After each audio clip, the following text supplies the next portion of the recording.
मगर अल्लाह ताला फरमाता है कि अल्लाह की रस्सी को मजबूती से थामे रखो और तफरके में मत पड़ो। हम मुसलमान आपस में फ़िरक़ों से निकल कर एक दूसरे के दोस्त और भाई हकीकी तौर पर कैसे बन सकते हैं? आप, मौलाना तारिक जमील साहब और जितने भी, उनका तो मैंने नाम ले लिया, जितने भी सेक्ट से ताल्लुक़ रखने वाले बड़े स्कॉलर्स हैं आपकी तरह नामवर, वो कैसे हम आंगी पैदा कर सकते हैं और एक हो सकते हैं? बताया ना, खत्म नबूवत के मसले में हमारी किसी ने मुखालफत की है? किसी ने भी नहीं की है।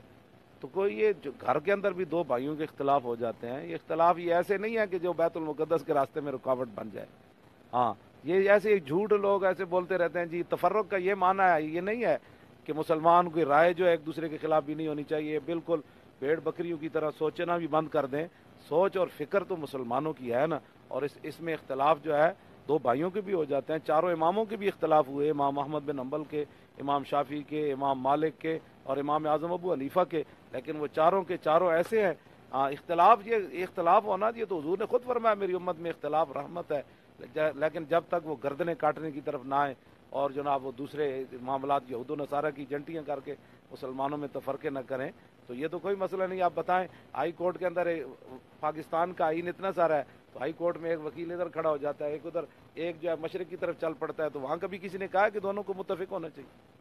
तशरीह में तो इख्तलाफ हो जाता है ना। तो ये कैसे हो सकता है कि मौलिक खादिम एक तशरीह करे तो इसके साथ ही सारी दुनिया मुत्तफिक हो जाए? उनकी तशरीह जुदा हो सकती है। जिस तरह आइन की तशरीह करते हुए कभी किसी ने कहा कि सारे वकीलों को ऐसे हो जाना चाहिए? तो फिर ये क्या बात हुई कि सारे कुरान पढ़ने वालों की राय एक ही होनी चाहिए? राय का इख्तलाफ तो होना चाहिए, उसमें क्या मसला है? इसमें तो रहमत है।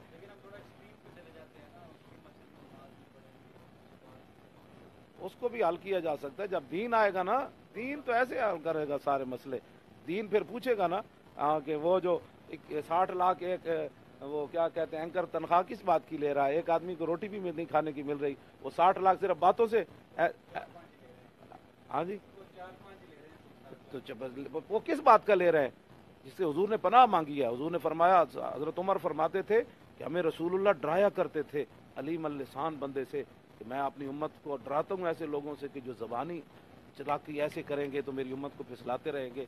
हाँ, ये बैठकर सारे बात करें ना हमसे, हमारी बातें जो कहते हैं आप पैसे कहाँ से लेते हैं भाई? आप बढ़ बढ़ के पैसे इतने लेते हैं, ये बढ़ करते हैं। कौन सा कुरान हदीस आप कौन को बताते हैं? कौन सी आपकी तकरीरें सुनकर? मेरी तो तकरीरें सुनकर यूरोप के वो नौजवान जो क्लबों में जाते थे, पूरी पूरी दाढ़ियां रख ली और पूरे पूरे कुरान के हाफिज बन गए, माँ बाप के नाफरमान फर्मा बरदार बन गए। लाखों लोग तो मेरी तकरीरें सुनकर यूरोप में भी गैर महरम औरतों को नहीं देखते। इनमें से मुझे ये बताए जो बक बक ये करते हैं सारे, तो हम भी तो नौकरी किसी की कर रहे हैं कि नहीं? हमें भी तनख्वाह देते हैं, वो मालिक दे रहे हैं, वहाँ भी उन्होंने दिया, यहाँ भी दे रहे हैं। तो फिर तनख्वाह का फ़र्क तो है ना। फिर हमसे तो ना पूछे ना कौन देता है, देने को मुझे चाहिए। हाँ जी, हाँ, मैंने कभी भी नहीं, मेरी तनख्वाह तो मस्जिद से है वो 15,000 है, पता है आपको? इस मस्जिद में मैं 15,000 तनख्वाह देते हैं जुम्मा पढ़ाने। हाँ, नहीं 15, वो 30 तो पीर मक्की की थी ना। हाँ, जब मैं औकाफ का था, यहाँ 15,000, अभी भी मेरी तनख्वाह 15,000 है।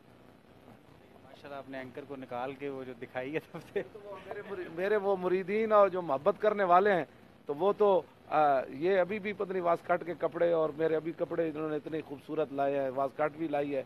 तो अब मैं इनको क्या कहूँ भाई, ना लाओ। जब रब देता है तो फिर मैं कैसे इनकार करूँगा नहीं लेने? एक आदमी कहता है जी ये लाख रुपए जो है आप आपने खर्च करे, तो मैंने उसको खर्च कहाँ करता हूँ? आप सब जानते हैं, हुजूर के दीन पर ही करता हूँ। बहुत खूबसूरत मौलाना ने एक बात फरमाई कि हमारा जो आपस में सेक्ट्स में इस तरह इख्तलाफ है जिस तरह से दो भाइयों में होता है।